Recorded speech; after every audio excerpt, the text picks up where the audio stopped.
மாறுவது என்பது எந்த உயிருள்ள மொழியின் இயல்பு. மாறாம எப்ப போகும்னா, செத்து போனா மாறாம போயிடும், அங்கேயும் மாறும், அடிஞ்சிரும். சங்கங்கிற சொல்லாடல் முதல்ல வர்றது சங்க காலத்துல கிடையாது. சங்க இலக்கியங்கள்ல சங்கம் கிடையாது. சங்கத்தை பற்றி சொல்ற எந்த புராணமும் சங்க இலக்கியத்துல கிடையாது. 8 தொகையோ 10 பாட்டோ 17 கணக்கோ எதிலுமே கிடையாது. எழுதப்படாத காலத்தில் கேள்வி மூலமாக வந்த செய்திகளும் எடுத்து வந்த பிறகு உருவாக்கப்பட்ட இலக்கியங்களும் பல நூறாண்டுகள் இடைவெளி உள்ள காலத்தையெல்லாம் ஒன்றாக சேர்த்து வேத காலம் என்று உலகில் வேறு எங்கும் இல்லாத ஒரு நாகரிகத்தை இந்திய பாட புத்தகங்கள் சேர்த்திருக்கின்றார்கள். இப்பொழுதும் அந்த பாடத்தை நாம் ஏற்றுக்கொண்டு படித்துக் கொண்டிருக்கின்றோம். அனைவருக்கும் வணக்கம்.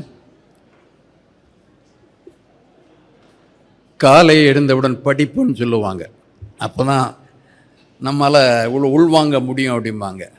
இது மாலை முடியுது, மாலை நெருங்க நெருங்க இரவு நெருங்க நெருங்க படிப்பில் உற்சாகம் குறையிறது இயல்பு.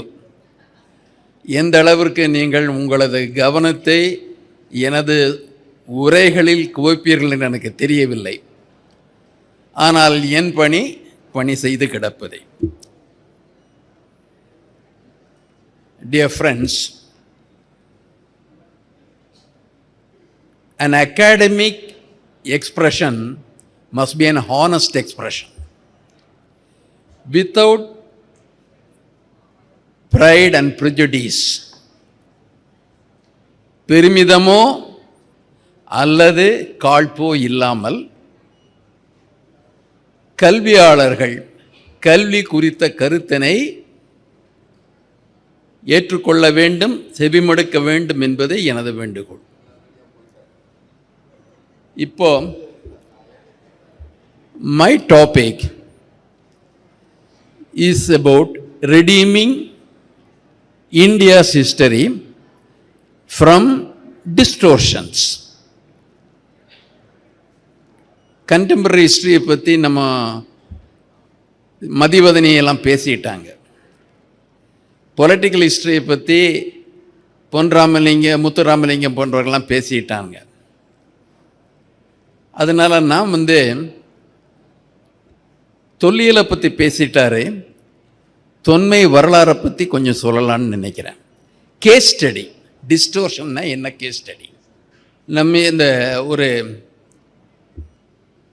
First ரெக்வெஸ்ட்னா, listeners, if you are really interested in knowing the truth தான் இங்கே பேசிக்.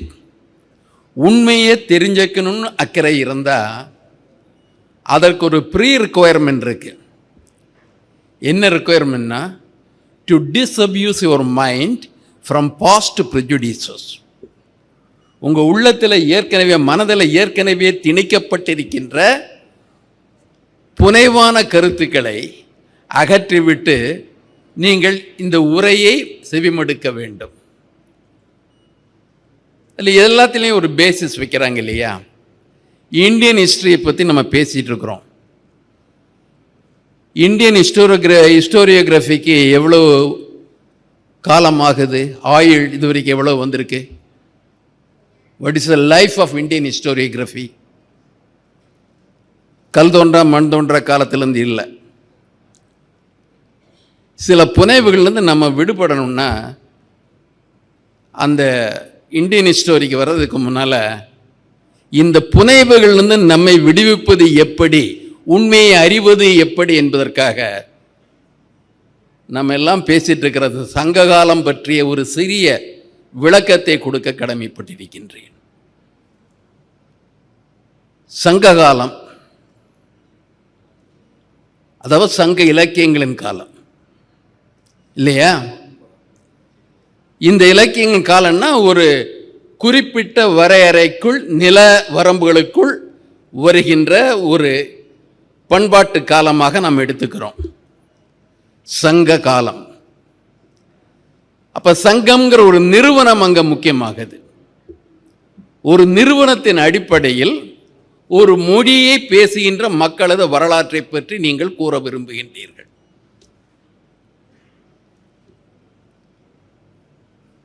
அப்ப அந்த நிறுவனம் உண்மையான்னு நம்ம பார்க்கணுமா வேண்டாமா? எனக்கு பெயர் வைக்கிறீங்க, என்னுடைய நாகரிகத்துக்கு பெயர் சூட்டுறீங்க, ஒரு சங்கம்ங்கிற பெயரை சூட்டுறீங்க, ஏன்பா எனக்கு சங்கங்கிற பெயரை வச்சிங்கன்னு கேட்போம் இல்லையா? பேருங்கிறது சாதாரண விஷயம் கிடையாது. ஒருவனது ஜாதியே மதத்தை எல்லாம் பேரை வச்சு பிரித்து பார்க்குறாங்க.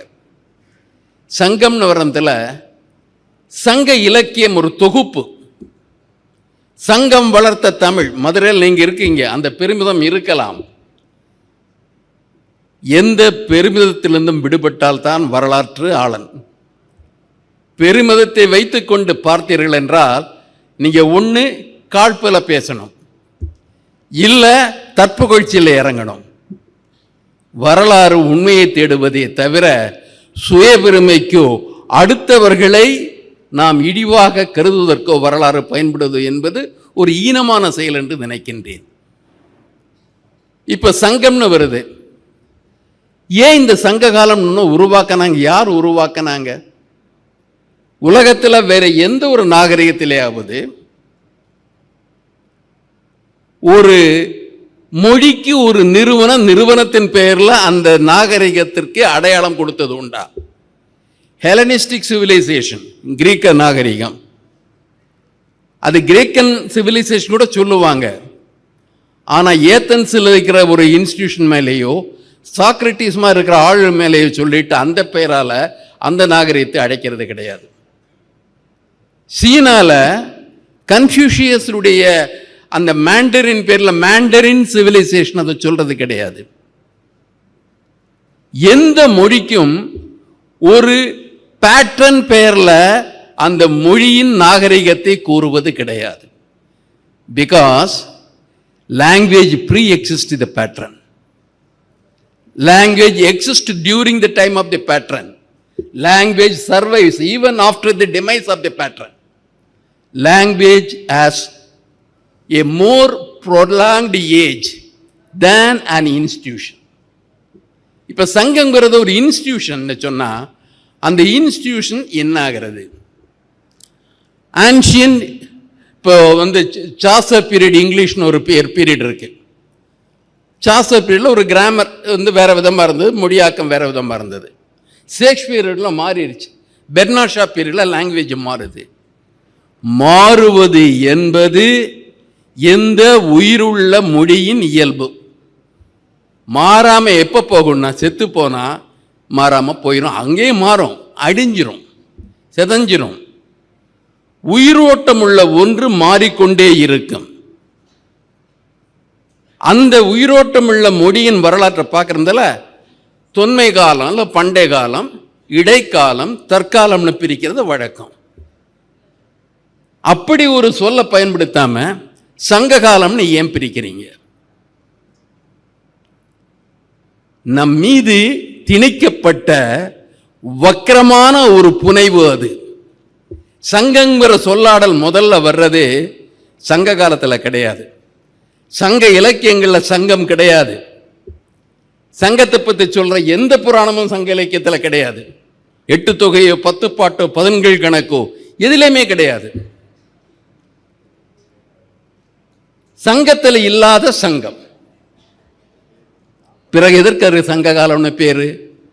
இதை பற்றி முதல் குறிப்பு எப்போ வருதுன்னா, சங்கமெல்லாம் இல்லாமல் சென்று விட்டு, இவர்கள் சொல்றபடி சங்கம் என்று சொல்லப்படுகின்ற சங்ககால அரசுகள் எல்லாம் அழிந்த பிறகு ஒரு 300-400 வருஷம் முடிஞ்சு கிபி 8ஆம் நூற்றாண்டுல திடீர்னு ஒரு தமிழ் நூல் வருது பக்தி காலத்தில். அந்த தமிழ் நூலுடைய பெயர் இறையனார் களவியல் உரை. 8ஆம் நூற்றாண்டுல, கிபி 8ஆம் நூற்றாண்டுல, கல் தோன்றி மண் தோன்றா காலத்தில் நம்ம முடியும் பேசிட்டு இருக்கிறோம். 8ஆம் நூற்றாண்டுல ஒரு களவியல் உரைன்னு ஒன்று கொண்டு வர்றாங்க. அந்த உரைக்கான பாயிரத்தில் சங்கத்தை பற்றி சொல்றாங்க. அதில் தான் 3 சங்கத்தை பற்றி பேசுறாங்க. என்ன பேசுறாங்க? 3 சங்கம் இருந்தது. முதற் சங்கம் இந்த மதுரை இல்லை, இப்ப இல்லாத முன்னர் கடலுள் போய் மாய்ந்து விட்ட ஒரு சங்கம். அதை தென்மதுரை அப்படின்னு சொன்னாங்க. அந்த சங்கம் 4440 ஆண்டுகள் தொடர்ந்து இருந்ததாமா. அந்த காலத்தில் 89 பாண்டிய மன்னர்கள் ஒருவர் பின் ஒருவராக அரசாண்டார்கள் அப்படின்னு சொல்லுது. ஆயிரக்கணக்கான புலவர்கள், தலைமை புலவர்கள் பார்த்தீங்கன்னா 529 பேர் தலைமை புலவர்கள். இவங்க உட்காந்துட்டு அந்த அகாடமிக் ஒர்க் பார்க்குறாங்க. டெய்லியும் உன்னுடைய ஆர்டிக்கல் கொண்டு வா, உன்னுடைய ஆர்டிக்கல் கொண்டு வா. சங்கப்பலகன் ஒரு மித்தாலஜி வேற, அங்கே அந்த பலகையில் வெயி. மனுஷன் அதை அட்ஜஸ்ட் பண்ணுறதில்ல, பலகை அட்ஜஸ்ட் பண்ணும். இது சரியா தவறா, இது இல்லை டிஸ்போஸ் பண்ணியாச்சு, இது சரி, உடனே கலெக்ஷனில் வருது, இப்படின்னு பண்ணுறாங்க. அந்த சங்கம் இருந்ததா? சங்கத்தை யாரை படித்த? 4440 வருஷம். அது கடலில் போயிடுச்சு. கடலில் போன அப்புறம் அடுத்த பாண்டியன் என்ன பண்ணுறான், ஒரு கடலில் போகாத இடமா பார்த்து கபாடபுரம்னு ஒரு கபாடபுரத்தை, அங்கே 3700 வருஷம் அந்த இடைச்சங்கம் நீண்டு இருந்தது. 50 அரசர்கள் ஒருவர் ஆண்டார்கள். அதுவும் அழிஞ்சு போச்சு. அதுவும் அழிஞ்சு போன அப்புறம் 3வது சங்கம் கடைச்சங்கம். பின்னால் சங்கம் வரும்னு எதிர்பார்க்கல. இங்கே நம்ம சேதுபதி கூட ஒரு சங்கத்தை ஆரம்பித்தார், அதை கூட எதிர்பார்க்கல. கடைச்சங்கம் ஒன்று ஆரம்பித்து வச்சார். கடைச்சங்கத்து 1850 ஆண்டுகள் அது நீடித்தது. அதுக்கப்புறம் அடிஞ்சு போனப்புறம் மீளலை அப்படிங்கிற கதையை கொடுக்குறாங்க. இதெல்லாம் கூட பெரிய பிரச்சனை கிடையாது. மொத்தம் எவ்வளோ ஆண்டு சங்கம்? இந்த 3ஐயும் சேர்த்தா 9990 ஆண்டு. ஒரு 10 ஆண்டை எதுக்க போட்டாங்க? அது பார்க்குறவங்களுக்கு கிரெடிபிலிட்டி இருக்கணும். நம்ப கொண்டாந்து 10,000 ஆண்டுன்னு போட்டால் நம்பாமல் போயிடுவாங்க. 9990 ஆண்டுன்னு போட்டால் நம்புவாங்க. இந்த ஷூ கடையிலெல்லாம் விலை போடுவாங்கல்ல, 10 பைசா குறைச்சி போடுறது, அதே மாதிரி போட்டாங்க. அது சங்க காலம். இதை சொல்லிட்டு என்ன சொல்றார், முதற் சங்கம் எப்படி வந்தது தெரியுமா அப்படின்ட்டு கதையை சொல்றார். இந்த கதைக்கு யார் காரணம்? லார்டு சிவாவுடைய மேரேஜ் தான் காரணம். சிவாவுக்கு மேரேஜ், பிறவா யாக்கை பெரியவனுக்கு திருமணம். அவர் நடக்கிறது கைலாச மலையில். அந்த சிவனைத்தான் நம்ம பக்தி காலத்தில் என்ன சொன்னாங்க? தென்னாடுடைய சிவனே போற்றி. அவர் இருந்த இடம் எங்க? திபெத்தில், கைலாசத்தில் இருக்கார். அங்க சிவனுக்கு மேரேஜ் நடக்குது. சாதாரண ஒரு பணக்காரன் கல்யாணத்துக்கு அழைப்பில்லாமே ஓடுற ஆளுங்க நம்ம ஆளுங்க. லார்டு சிவா, அவருக்கு மேரேஜ்னா சும்மா இருப்பாங்களா? எல்லாரும் அங்க போயிட்டாங்களாமா. நிதின் கட்கரி மேரேஜுக்கு போனபடி எல்லாரும் போயிட்டாங்க.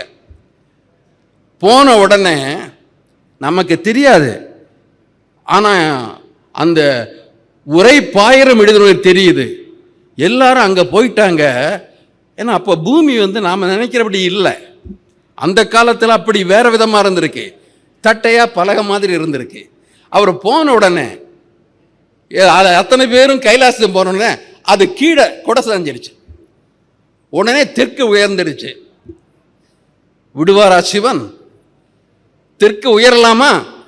பார்த்தாரு, இது சரியில்லை, தெற்கை சமநிலைக்கு கொண்டு வரணும் அப்படின்ட்டு சிவகணத்தில் ரிஷி, அது நம்மால முடியாது.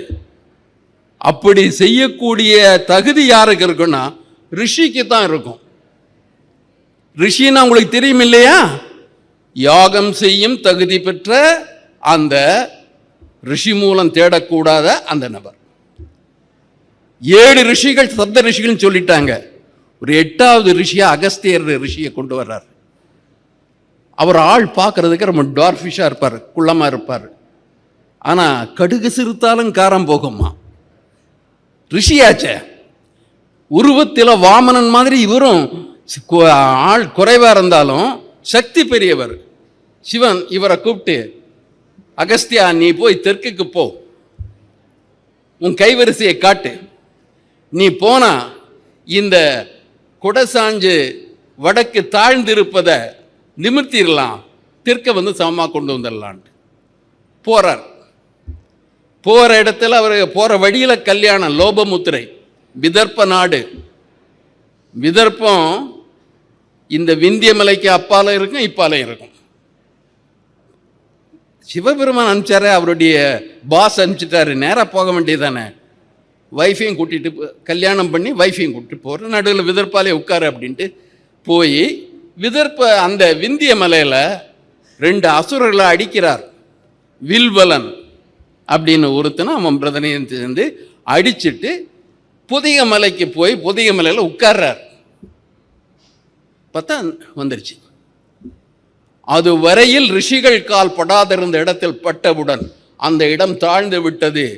கைலாச மலைக்கு பிரச்சனை தீர்ந்தது. அவர் சும்மா இருக்க முடியுமா? கரடு முரடா காட்டு மிராண்டிகளா எடுத்து இல்லாம தமிழ் இருக்கு, பார்த்துட்டு சும்மா இருப்பாரா? தமிழை செம்மைப்படுத்தி இலக்கணம் தந்த அகத்தியன். அப்ப யாரு நமக்கு தமிழை தமிழாக தருபவர், இலக்கணம் தருபவர்? ஒரு யஜ்ஞம் செய்கின்ற ரிஷி வந்தால்தான், சம்ஸ்கிருத வேதம் சொல்லுகின்ற ரிஷி வந்துதான் நமது தமிழுக்கு அவர் வடிவத்தை கொடுத்தார், இலக்கணத்தை கொடுத்தார். அவர் கொடுத்ததோடு மட்டுமல்ல, சங்கத்தையும் துவக்கினார். சங்கத்தை ஆரம்பிச்சது யாரு? அகஸ்தியர். அவர் அதோட விடல, மற்றவங்களையும் கூட்டிட்டு வர்றார். குபேரனை கொண்டு வர்றார். பணம் வேணும் இல்லையா?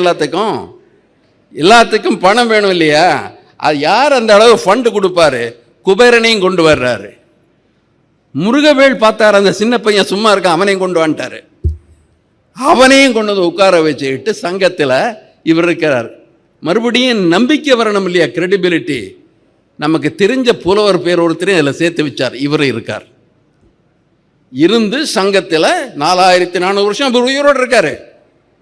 அந்த காலத்தில் அப்படி தான் மனுஷங்களாம் இருந்திருக்காங்க. டைனோசர்ஸ் காலம் மாதிரி அந்த காலத்தில் அப்படி இருந்திருக்காங்க. அப்படி இருந்து அவர் இவ்வளவு நூற்கள் அகத்தியம்னு ஒரு இலக்கணம் படைத்தார். தமிழுக்கு வடிவம் வந்தது, தமிழ் செம்மையுற்றது. சாதாரண ஒரு காட்டுமிராண்டி தமிழ் செந்தமிழ் ஆயிற்று. கடல்கோள் போயிடுச்சு. இந்த மன்னன் கபாடபுரம்னு ஒன்று கொண்டு வர்றார். அதுலேயும் அவர் உட்கார்ந்துருக்கார். 4400 வருஷம் முடிஞ்சு அகத்தியர் அங்கே வர்றார், இருக்கார். அப்போ தொல்காப்பியர் முதல்ல ஒருத்தர் இருக்கார், மாணவர் இருக்கார். தொல்காப்பியரை செகண்டரி பர்சனாக வச்சுக்கிறார். அந்த தொல்காப்பியர் தொல்காப்பியம் படைக்கிறதா நமக்கு வரலாறு சொல்லுது. தொல்காப்பியம் ஒன்று இருக்கு, அதுலேயும் இந்த கடவுள் இருக்கா. இந்த தடவை கிருஷ்ணர் வந்துடுறார் இங்க. துவரை கோமான் துவாரகாபுரியில் இருக்கிற கிருஷ்ணர் இதில் கூட ஒரு ஆள் சேர்த்துக்கிறார். சேர்ந்துக்கிட்டு தமிழ் வளருது. தோழர்களே, என்ன செய்தி இதில் இருக்கிறது என்பதை புரிந்து கொள்ளாவிட்டால் நாம் முட்டாள்கள். அதன் உள்நோக்கத்தை புரிந்து கொண்டால் நாம் விழிப்படைந்தவர்கள். ஒரு தமிழ் ஒரு நாகரீக மொழியாவதற்கு சமஸ்கிருத பண்டிதன் தான் காரணம் என்று சொல்லப்படுகிறது. எந்த சமஸ்கிருதம்?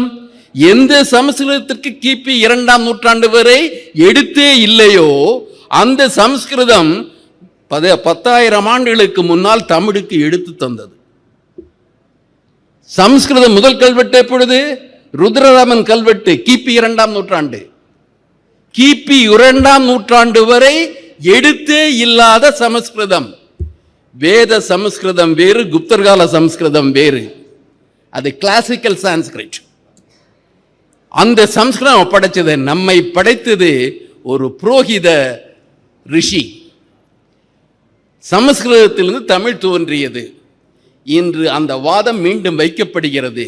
அகஸ்தியர் விழாக்கள் கவர்னர் மாளிகையில் நடைபெறுகிறது. பிற இடங்கள் நடத்த சொல்லி உத்தரவுகள் வருகின்றன. அதை செய்ததற்கும் சில எஸ் மாஸ்டர் சொல்லக்கூடிய நபர்கள் இருக்கின்றார்கள்.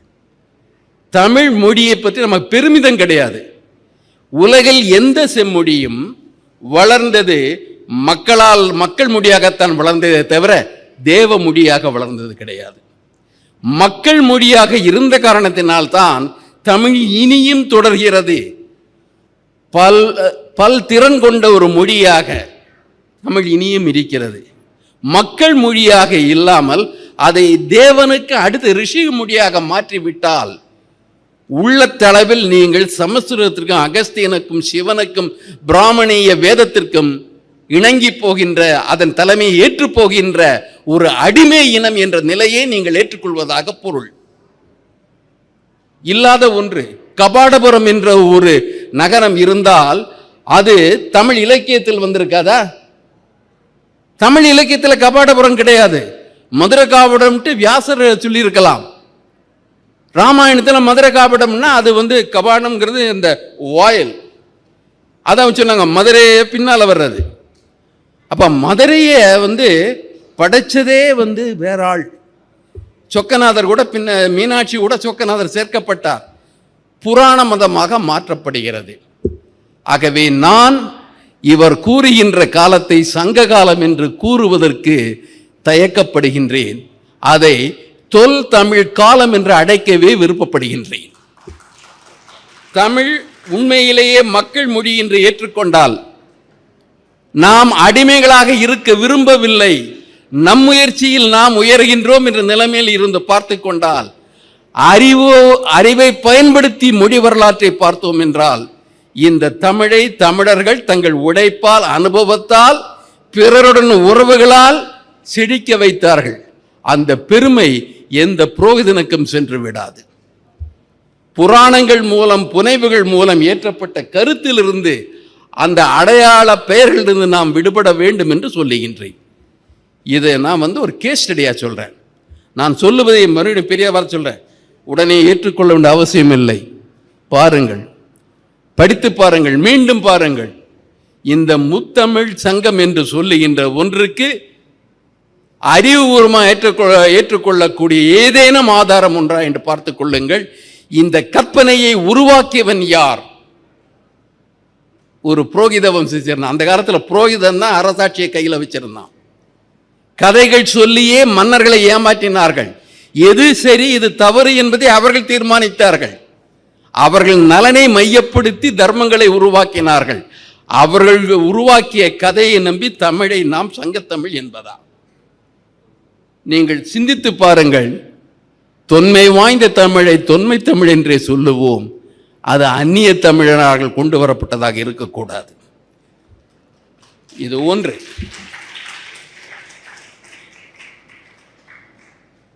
இது ஒரு கேஸ் ஸ்டடி. இரண்டாவது கேஸ் ஸ்டடி, நம்ம இந்தியன் ஹிஸ்டோரியோகிராஃபி இருக்கு இல்லையா? ஹிஸ்டோரியோகிராஃபி எந்த காலத்தில் வருது? காலனி ஆதிக்க காலத்தில் வருது.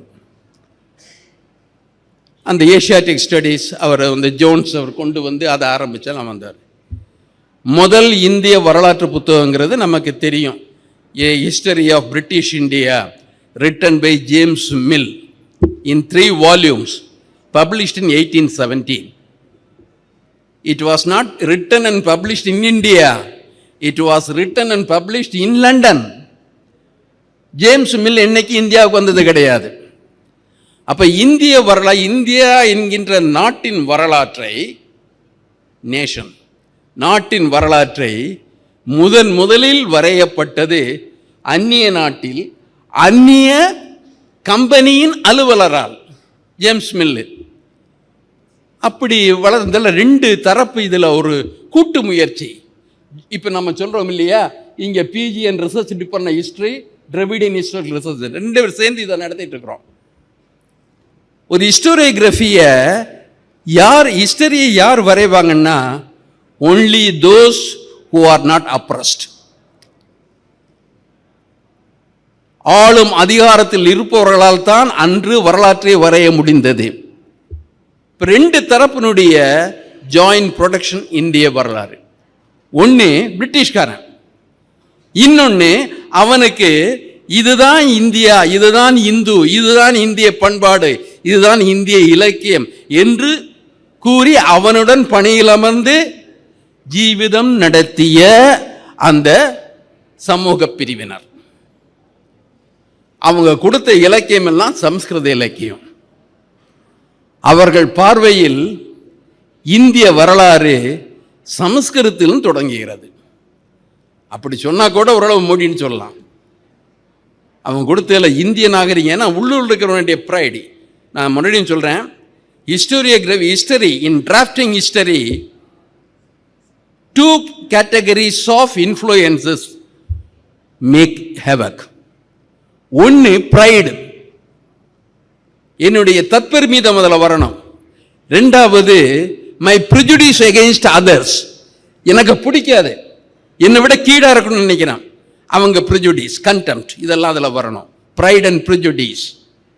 அப்போ இங்கே உள்ள இருந்து ஹெல்ப் பண்ணுறவங்களுக்கு பிடித்தது ப்ரைட் எதுலன்னா சான்ஸ்கிரிட், வேதாஸ், அதை சொல்கிற ஸ்மிருதிஸ், புராணாஸ் எல்லாருமே வர்றது.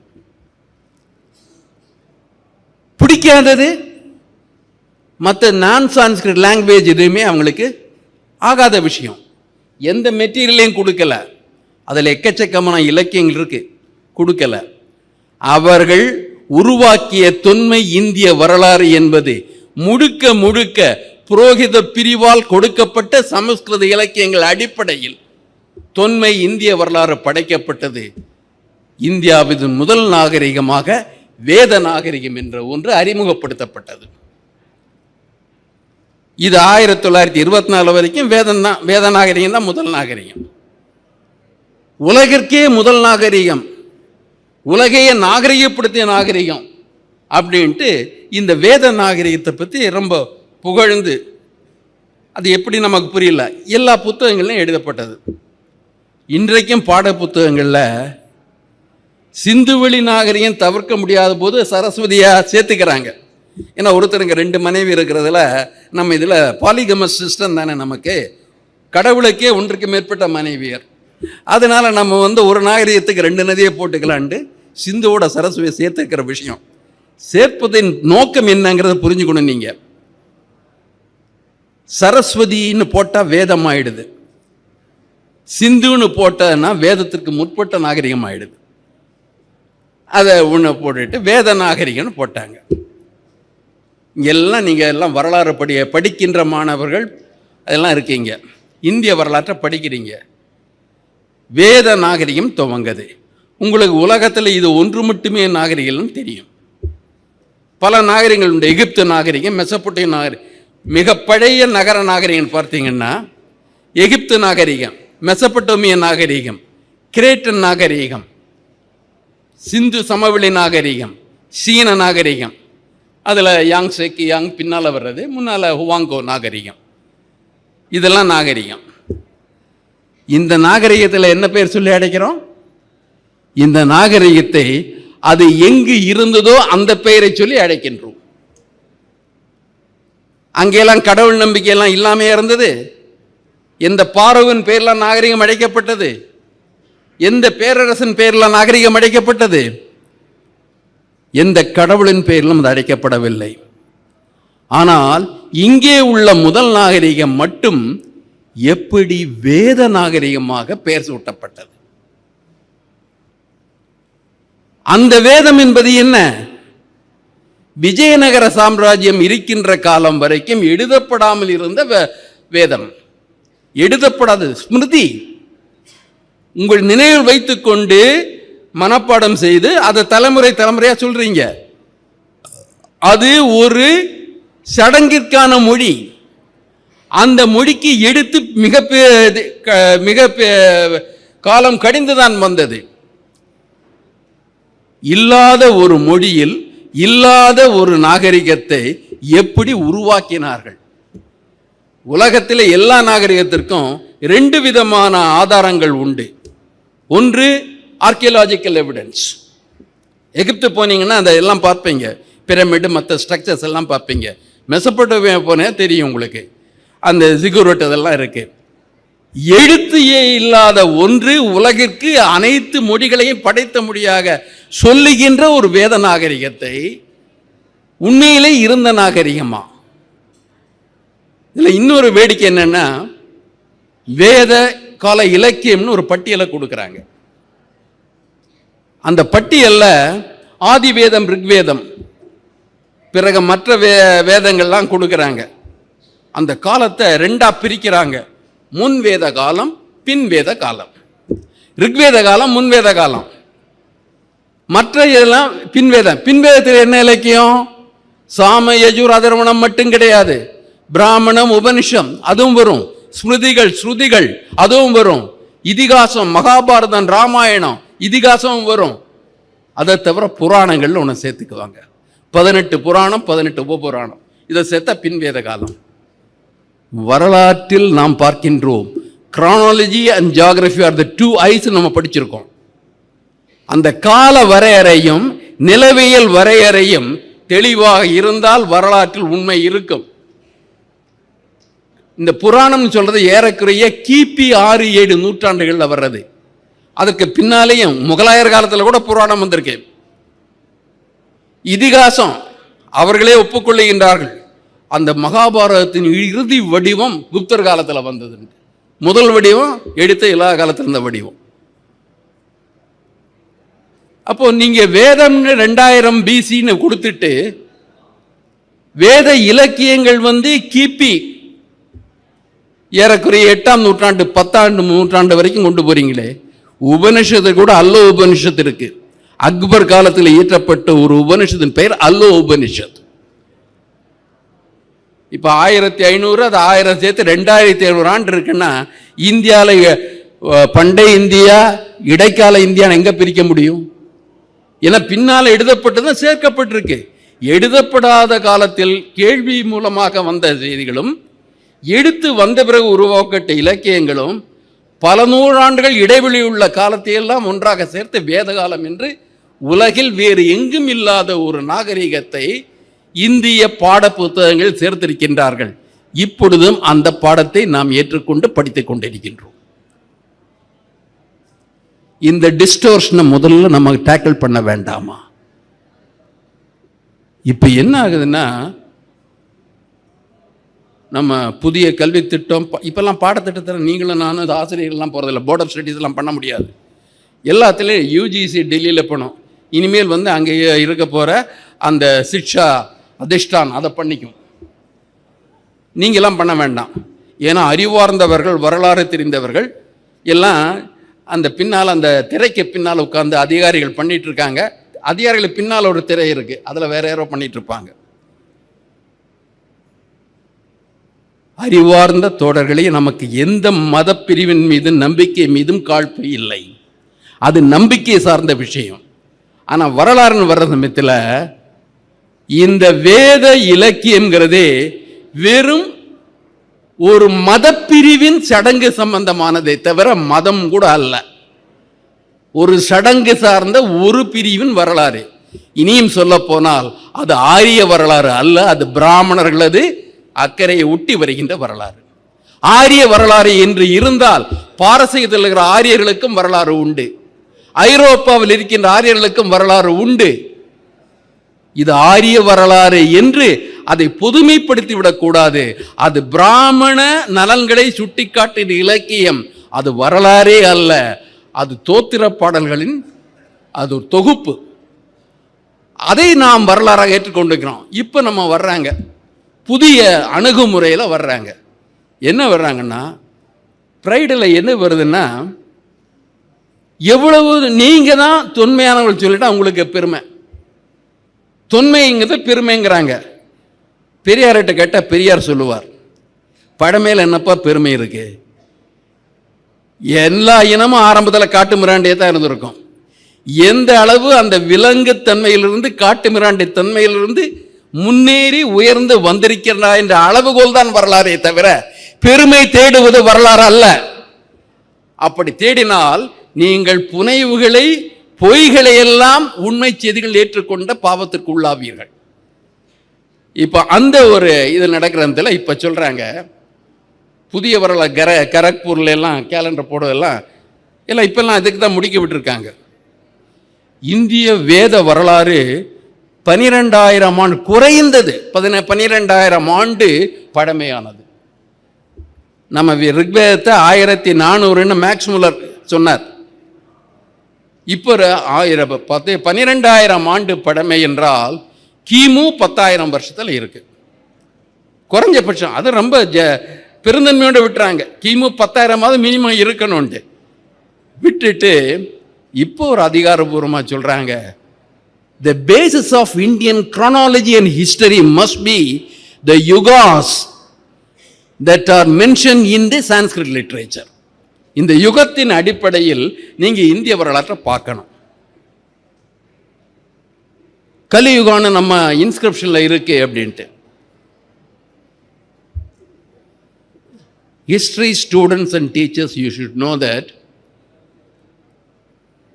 any literature we take into account for drafting history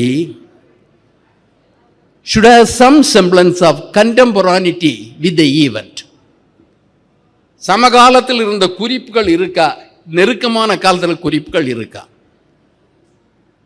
Mahabharatam கிபி 600 ஆண்டில் முடிக்கப்படுது.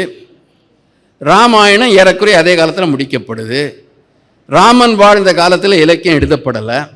ராமன் வாழ்ந்து மறைந்து பல ஆயிரம் ஆண்டுகளுக்கு பிறகு எழுதப்படலை. கண்டெம்பரானிட்டி கிடையாது. கிரானாலஜி டிசி கண்டெம்பரானிட்டி. அங்கே என்ன வருது? புராணங்கள் தான் வருது. புராணங்களை நம்பி காலங்கள் வரையறுக்கப்படுகின்றன.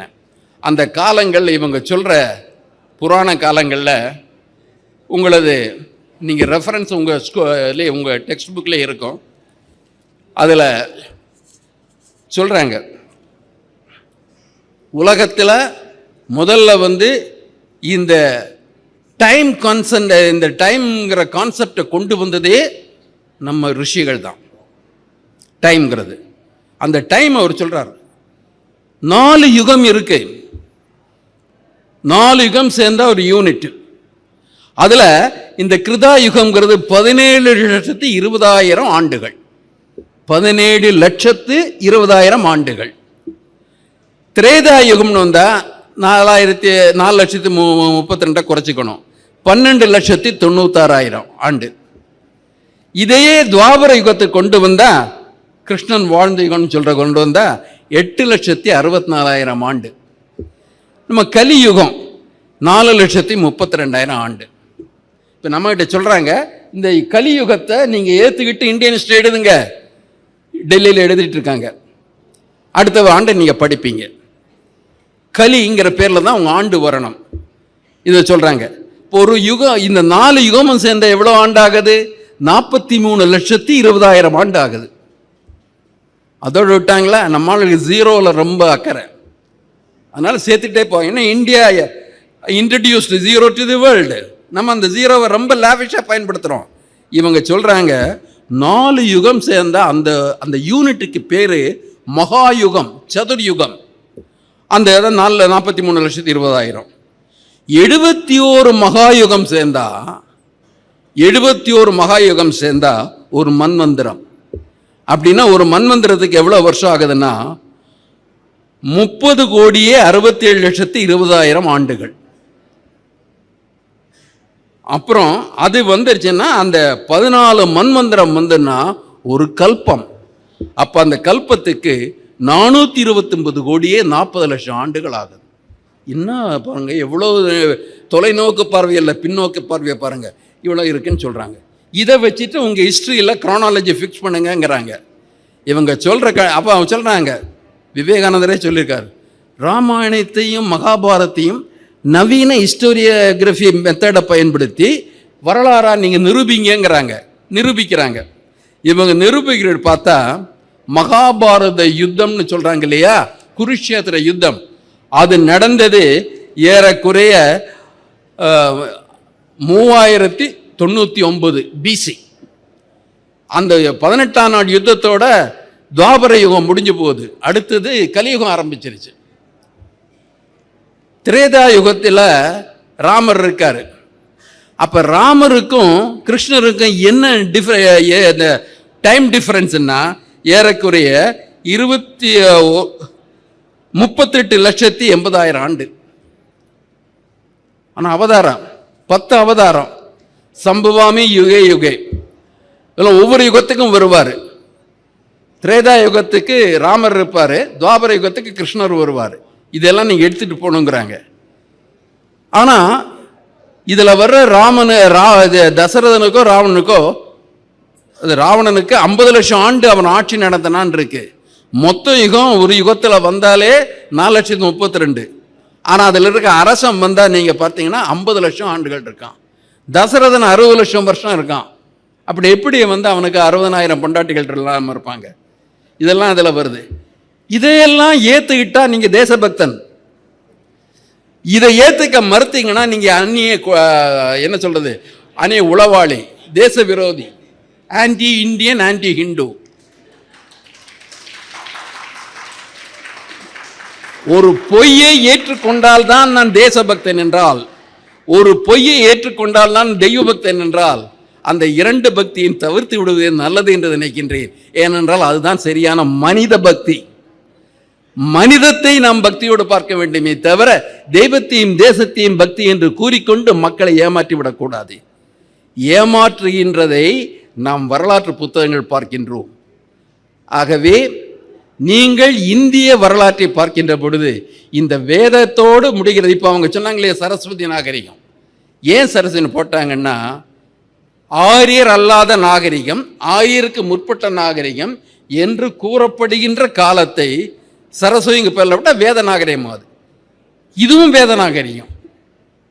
ஏன்னா வேதம் என்றுமே இருப்பது. வேதத்துக்கு பிறப்பே கிடையாதுங்கிறாங்க. எழுத்தே இல்லாமல் இருந்துன்னு நமக்கு தெரியும். அது பிறப்பே இல்லைன்னு அவங்க சொல்றாங்க. அற்புதங்களை நம்பி அதை அப்படி ஏற்றுக்கொள்வது வரலாறு அல்ல. அறிவை பயன்படுத்தி உண்மையை தேடுவது வரலாறு. அந்த வரலாற்றை பார்க்கின்ற போது உலகத்தில் எல்லா நாகரிகமும் நமக்கு பார்க்குறோம். கிமு 10,000க்கு முன்னால நாகரிகம் கிடையாது. மனித இனம் இருக்கலாம், விலங்கு நிலையில் இருக்கலாம், வேடரா நாடோடியாக இருந்திருக்கலாம், வேடனாக இருந்திருக்கலாம். நாகரிகம் என்பது உலகின் எந்த பகுதியிலும் கிமு 10,000 ஆண்டுக்கு முன்னால் இருந்ததாக அறிவியல் ரீதியான சான்றுகள் கிடையாது. இந்தியாவில் மட்டும் கலியுகம், துவாபர யுகம் எல்லாம் சேர்த்து 43,20,000 இருக்கணும்.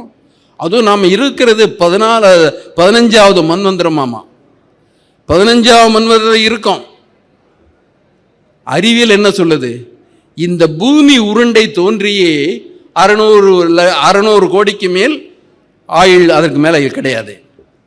மனித இனம் தோன்றிய மிக மிக இறுதியில் கடைசியாக தான் மனுஷன் வர்றான். மற்ற இனங்கள்லாம் முன்னால் வந்தப்பறம் தான் கடைசியாக வர்றான். மனித இனம் நடக்க துவங்கியதே ஏறக்குறைய 10 லட்சம் ஆண்டுகளுக்கு முன்னால். அறிவியலை நம்பாதே, கலியுகத்தை நம்பு என்று சொன்னால் நாம் அதை வரலாறாக ஏற்பதற்கு தயாராக இருக்கின்றோமா? வரலாறு மக்கள் சார்ந்தா இருக்கணும். வரலாற்றை திரிக்கிறதுக்கு ஒரு நோக்கம் இருக்கு. நோக்கம் இல்லாமல் ஏதோ பொத்தாம் பொதுவா சொல்றது கிடையாது. ஒரு நோக்கம் இருக்கு. அந்த நோக்கம் ஒரு சிறு பிரிவினரை, ஆதிக்க பிரிவினரை, சுரண்டுகின்ற பிரிவினரை புனிதப்படுத்துவதும், பிற உழைக்கும் பிரிவினரை நீசர்களாக காண்பிப்பதும், நாகரிகமே அறியாதவர்கள், நாகரிகத்திற்கே ஒவ்வாதவர்கள் என்று அவர்களை புனிதமற்றவர்களாக, இழிந்தவர்களாக காட்டுவதும் ஒரு வரலாற்றியலின் நோக்கமாக இருந்தால், உண்மையான வரலாற்றில் நம்பிக்கையுள்ள நம்மை போன்றவர்கள் என்ன செய்ய வேண்டும்? உண்மை எது என்பதை உறக்கச் சொல்ல வேண்டும். நாம் பல கற்பனைகளுக்கு, புனைவுகளுக்கு ஆளாகி இருக்கின்றோம். அந்த புனைவிலிருந்து விடுதலை பெறுவதற்கு, உண்மையை அறிவதற்கும், வரலாறு அறிவியல் அடிப்படையில் இருப்பதற்குமாக இந்த திரிவுகளை புரிந்து கொள்ள வேண்டும் என்பதுதான் இந்த நோக்கம். நிறைய நமக்கு கால அவகாசம் குறைவாக இருக்கு. 2 உதாரணங்களை மட்டும்தான் சொன்னேன். இனியும் சொல்லப்போனால் மகாபாரதத்தை பற்றி சொன்னார். காலையில் ஆசிரியர் அவர் எழுதிய புத்தகம் ஒன்று இருக்கு, கீதையின் மறுபக்கம். அந்த கீதையின் மறுபக்கத்தை பாருங்க. இப்போ வேதத்தில் இருக்கிற எந்த நகரத்தையும் தொல்பொருள் ஆய்வில் கண்டெடுக்கல. வேதத்தில் நகரமே கிடையாது. அவர்கள் எதிரிகளுக்குத்தான் நகரம், கோட்டைகள் இருக்கே தவிர ஆரியர்களுக்கு கிடையாது, பிராமணர்களுக்கு கிடையாது. ஆனால் இல்லாத ஒன்றை தோண்டி எடுத்து ஏதாவது ஒன்று கண்டுபிடிச்சா இது ஆரிய நகரம்னு சொல்லிடலாம். இதில் இந்த மட்பாண்டங்களை கண்டுபிடிப்பதற்கு கூட ரெட் அண்ட் பிளாக் வேர், அது சிந்து வெளியும்பாங்க. இவங்க கிரேவேர் அப்படின்னு சாம்பல் நிற மட்பாண்டங்கள்லாம் வேத காலத்துன்னு இவங்களா சொல்லிப்பாங்க. சாம்பல் நிற மட்பாண்டங்களை பற்றி எந்த குறிப்பும் எந்த வேதத்திலும் இல்லை. இங்கே ஒன்று கண்டுபிடிச்சா அதை இவர்கள் தான் கொண்டு வந்தார்கள் என்பதற்கு என்ன அடிப்படை? வரலாற்றை ஒரு பதவியில் இருக்கிறவங்க சொன்னதுனால வரலாற்றுமே ஏற்றிருக்க முடியாது. அதிகாரி சொல்வதல்ல வரலாறு, ஆராய்ச்சியின் மூலமாக வெளிப்படுவதுதான் வரலாறு. அந்த ஆராய்ச்சி செய்வதற்கு அறிவியல் உத்திகளை பயன்படுத்த வேண்டுமே தவிர நம்பிக்கையின் மீது அது அமையக்கூடாது. நம்பிக்கை வேறு. நம்பிக்கையின் மீது வரலாறு படைக்கப்பட்டால் வரலாறு மக்களை ஏமாற்றுகின்ற, உறிஞ்சுகின்ற, சுரண்டுகின்ற ஒரு ஆயுதமாக மாறிவிடும். அறிவியல் மூலமாக வரலாறு மறுபரிசீலனை உட்படுத்தப்படுகின்ற பொழுது மனிதம் என்பதை நாம் மதிப்போம். நாகரிகம் ஒரு இடத்துல ஒருத்தருக்காக மட்டும் தோன்றல. நாகரிகம் பல இடங்களில் தோன்றுது. அனுபவங்கள் அடிப்படையில், நிலவியலின் அடிப்படையில் அவர்களின் இணைப்பு தான் இன்றைய மனித உலகம். அறிவு சார்ந்த வரலாற்று ஆசிரியர்கள் பெருமையை பேச மாட்டார்கள். அறிவு சார்ந்த வரலாற்று ஆசிரியர்கள் பிறரை இகழ மாட்டார்கள். அதற்கு பதிலாக பல்வேறு பிரிவின அனுபவங்களை பகிர்ந்து கொள்வார்கள். இணைவதற்குத்தான் வரலாறே தவிர இகழ்வதற்கு வரலாறு அல்ல. நம்மை நீசம் என்று சில புனிதர்கள் சொல்வதற்கு வரலாறு பயன்படக்கூடாது. கூடி வாழ விரும்புகின்றோம், குனிந்து வாழ விரும்பவில்லை. அதை புரிந்து கொள். வரலாறு இன்று படைக்க மறுபரிசீலனைக்குள்ளாவது உங்களை எல்லாம் குனிய வைப்பதற்கு. நாம் சொல்லுவது நாம் சமமாக நிமிர்ந்து வாழ்வதற்கு வரலாறு, உண்மையான வரலாற்றை நாம் படைத்தாக வேண்டும். இந்த திரிவுகளிலிருந்து நாம் மீட்டெடுக்க வேண்டும். நன்றி, வணக்கம்.